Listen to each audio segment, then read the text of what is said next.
आज सभी भैया बहन क्लास 10 के हिंदी के रसखान के सवैया छंद सुनेंगे और उनका अर्थ भी सुनेंगे।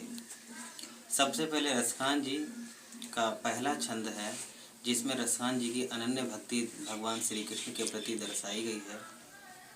वह ऐसी कामना करते हैं कि मेरा जन्म या रहना जो कुछ भी हो वो भगवान श्री कृष्ण के धाम में ही हो। तो पहले छंद में वो कहते हैं, मानुष हो तो बहिर सिखानी, बसु ब्रज गोकुल गाँव के ग्वारन। जो पशु हो तो कहा बस मेरो, चरो नित्य नंद की धेनु मझारन। पाहन हो तो वही गिरी को, पाहन हो तो वही गिरी को, धरियो कर छत्र पुरंदर धारन।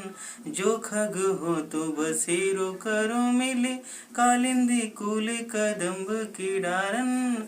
जो खग हो तो बसेरो करो मिले, कालिंदी कुल कदम्ब की डारन।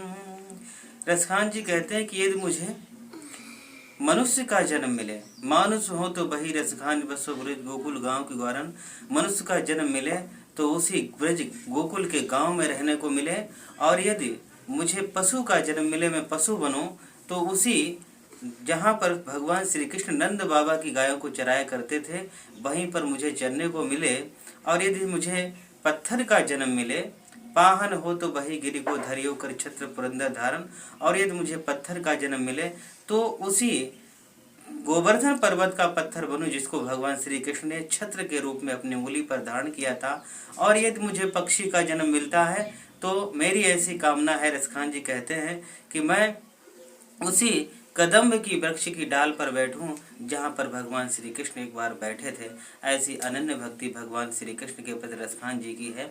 और उसके बाद में दूसरे सवैया छंद में रसखान जी भगवान श्री कृष्ण के बचपन की बात कहते हैं। बचपन में किस तरह से चलते हैं, कैसी बाल लीला करते हैं और कैसे लगते हैं।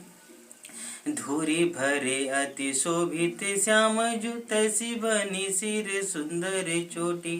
खेलते खाते फिरे अंगना पग, पैजनी बाजती पीरी कछोटी। बाछ बिपेरस खाने बिलोकत, बाछ बिपेरस खाने बिलोकत। भारत काम कला निज कोटि, कागे के भाग बड़े सजनी हरी। हाथ से ले गयो माखन रोटी, कागे के भाग बड़े सजनी हरी। हाथ से ले गयो माखन रोटी। रसखान जी कहते हैं कि धूल से सने हुए श्री कृष्ण अत्यंत शोभायमान लग रहे हैं। धूल भरे अति शोभित श्याम जो, तैसी बनी सिर सुंदर चोटी। और उसी प्रकार से उनकी सुंदर सी चुटिया भी बनी हुई है। खेलत खात फिरे अंगना, अपने आंगन में खेलते खाते घूम रहे हैं। पैजनी बाजत पीरी कछोटी, पैजनी भी बज रही है और पीला कच्छा पहने हुए हैं भगवान श्री कृष्ण।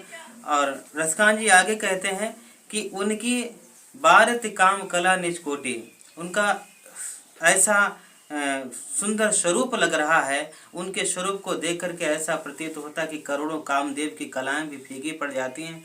और कौवा के कितने बड़े भाग्य हैं जो भगवान श्री कृष्ण के हाथों से माखन की रोटी को छीन करके ले गया है।